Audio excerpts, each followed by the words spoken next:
It's time to talk about the Little Red Dress Project 22. So if that's some content you would like to see, keep on watching.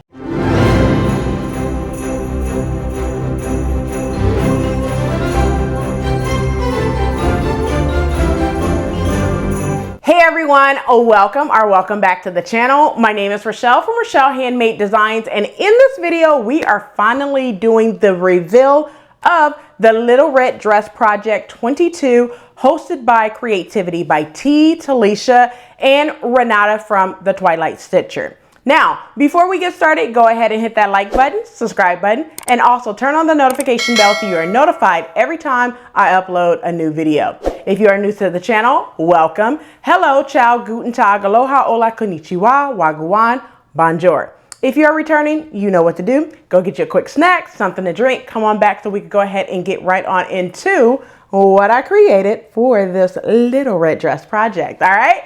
So without further ado, let's go ahead and get right on into this video. All right, so for the Little Red Dress Project, if you don't know, I'm gonna give you all the details. First of all, the Little Red Dress project was created by Renata from the Twilight Stitcher. I want to say this is probably the 4th or 5th viewing of the Little Red Dress Project. Each year she hosts this event during the times of Thanksgiving all the way up to Christmas time frame, okay, or the holidays, Christmas time.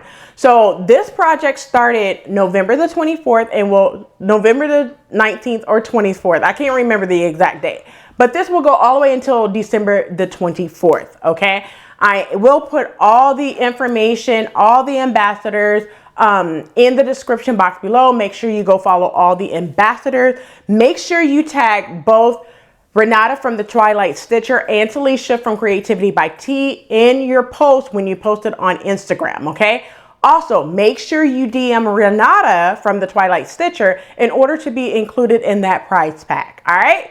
Now, I'm just gonna go ahead and give you everything about this dress that I created, okay? So this is a oldie but goodie pattern. Let's start off there. I used McCall's 7243 in order to create this dress.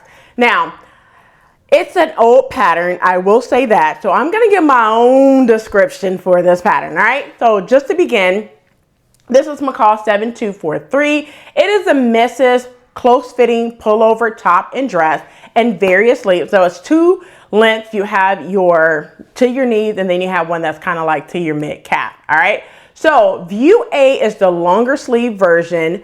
View C is your sleeveless version. And then view C is your color block version. All right. Now you do have a narrow hem and the collar is stitched right there as well. So that is the pattern description for this pattern.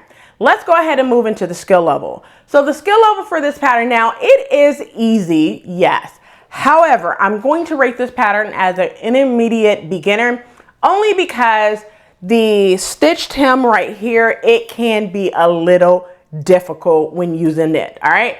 Now, it is easy until you get to this part. However, I believe it's Brittany J. Jones who has a tutorial for you if you have this pattern. So thank her later, all right? Now, let's go ahead and move over into the fabric used. So the fabric used for this pattern is sweater knit. I use sweater knit because it is a little colder here where I am now. I just finished this dress over the weekend. Thank you, because the collar, listen, I was not expecting to have to rip a whole bunch of stitching out, but I put it on backwards and then I had to go back and redo it. I forgot Brittany J. Jones had a tutorial for it, so I did not use the tutorial, but I was able to finish it in enough time for the sake of this pattern review and to take photos as well, which you will see pretty soon. All right, let's talk about the pattern pieces. So I don't have the pattern in front of me, but I could tell you that you have the front, the back, the sleeves, and then you have the collar piece. So I think this was like 5 or 6 pattern pieces in order to do. It sews up very, very quickly. So I highly advise you to put this on your to sew list if you have not done so already. All right, let's go ahead and move into the pattern sizing. So for this pattern, it comes in, I believe, 2 patterns. I'm going to put it up on the screen because, like I said, I don't have the pattern right in front of me, but I believe it comes in 2 pattern sizes. The first one extra small to medium, and then the second one large to extra large. The size that I cut was a medium, which I'm going to put up on the screen as well, because I did sew this over the weekend and I forgot to keep the pattern out of the pattern drawer. Okay, so I forgot exactly all the details of this pattern, but I will make sure to put it up on the screen if I'm incorrect, because I'm going to go pull all the pattern pieces out to make sure everything that I'm telling you is accurate and correct. You guys know how I am about details. Okay. All right, let's talk about modifications. I did not make any modifications outside of lengthening the dress. I did view A, so I did lengthen the dress by 2 inches, which I really did not need to, simply because I made it a little longer than what I needed it to be, which is perfectly fine. I could always cut off that 2 inches and stitch it up as well, but that's what I did for my dress. All right, let's move over to, did it look like the photos in the drawing on the pattern envelope? Yes, it does.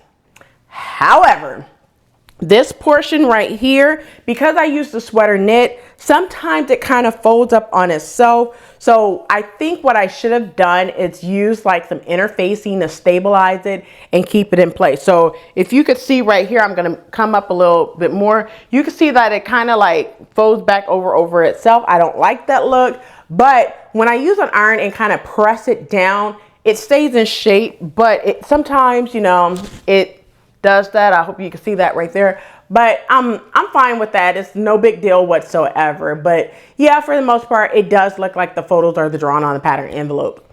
Let's talk about likes and dislikes. I have no dislikes whatsoever outside of, you know, the collar just kind of like rumbling up on me here and there in different places, but there's no dislike. It's all love. All right, let's talk about first time experiences. Now, I technically do not have any first time experience, but I do have a first time experience, and that would be sewing this collar section that goes around my body. Okay, so yeah, this is the first time that I have sewn something like this, where the collar is starting like at my shoulders and coming around kind of.